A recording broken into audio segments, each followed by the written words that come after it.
Hi, I'm John with the Christian Century, and I'm joined today by Clint Schnekloth. He recently wrote a review for us of Brooke Petersen's book, Religious Trauma, Queer Stories in Estrangement and Return. So we will talk today about that book and some of the themes in the book. But first, Clint, why don't you tell us a little bit about who you are? Oh yeah, sure. I am a Midwesterner by birth, grew up on a farm in Iowa, but have been for the last 12 years here in Arkansas, serving a Lutheran congregation, Good Shepherd Lutheran Church in Fayetteville.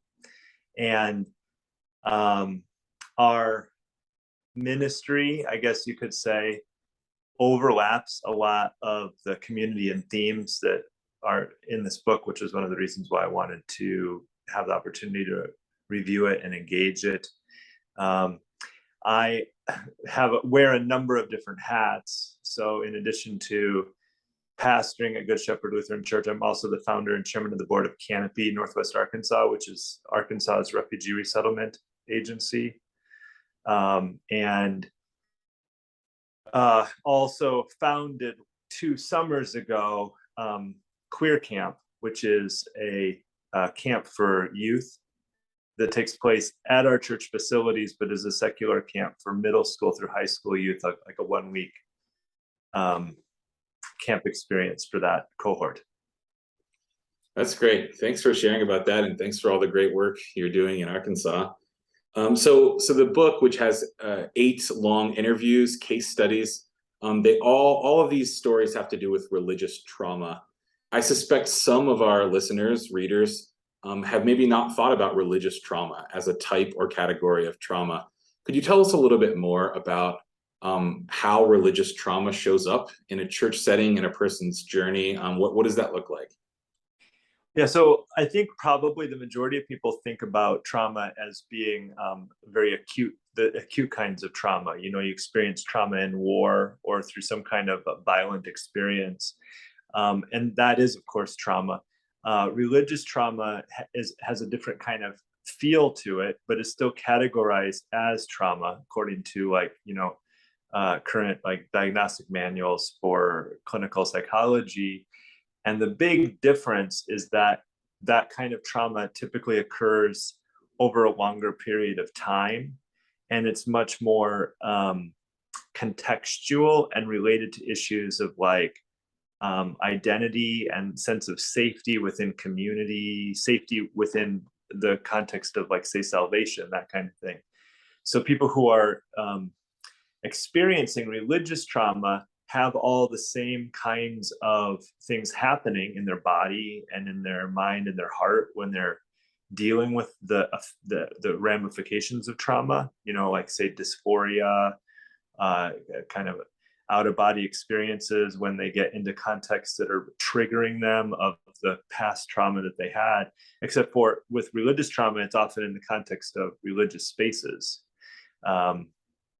And if you talk to people who are living with religious trauma and kind of addressing it in their lives, they'll talk about the difficulty of, as an example, like stepping across the threshold of a church for the first time if they haven't been there for a long time, or sitting in worship and suddenly something that's said or done in the worship service catches them as it reminds them of what was traumatizing for them in their previous religious context, that kind of thing. Yeah, thank you. So in these interviews, these are folks from the LGBTQ community who have left churches that were not affirming, but have then come back to the church in more inclusive spaces.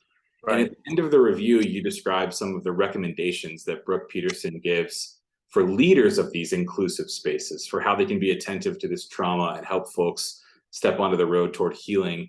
And I just wanted to ask you about a couple of those recommendations. The first one is how important it is for there to be healthy examples of queer people in the church, particularly in leadership roles. And could you just tell us a little more about why that's so important, maybe how you have approached that as a pastor yourself? Well, yeah, the kind of the cliche thing that a lot of, I guess, moderate churches do is they claim that they're accepting or welcoming or inclusive. And what they mean by that is it's okay for you to kind of be around. It's okay for you to be in worship, or you can be in somebody's small group or whatever. But then there's still a barrier. It's when you find out about later, once you're already involved in the community oftentimes. And that barrier is typically around leadership stuff. You can be around, but you can't teach Sunday school. Well, you can be here, but you can't be on the church council. And that's an example of kind of one of the things that's traumatizing, because it's a form of betrayal. People have built this kind of trust with you. You've sensed this acceptance of who you are, and then you find out that one part of your identity is not accepted into these certain kinds of spaces, especially the leadership ones. So in the book, Brooke Petersen reports that part of the healing for many of the people who were interviewed was that when they arrived at these inclusive congregations where they started working on their trauma and healing from it, is they saw LGBTQ individuals in spaces of leadership, preaching, leading worship, that itself was healing, because it meant they didn't have to wait for the other shoe to drop. They didn't have to wonder about that part of coming into the community. And because sexual orientation or gender identity is so integral to identity, in much the same way as religious identity is. Obviously different, but religious identity is deep for a lot of people in terms of their own sense of who they are, in the face of God or in the light of Christian community. When you see it up there, it's a certain level of kind of like validation of which is so important for the healing process. Yeah, that's really helpful.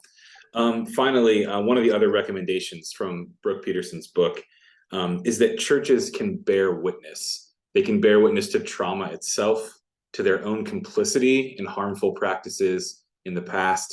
And yeah, I would love to hear a little bit of practically how can churches go about bearing this sort of witness? What have you maybe tried or experienced in your own ministry? Mm-hmm.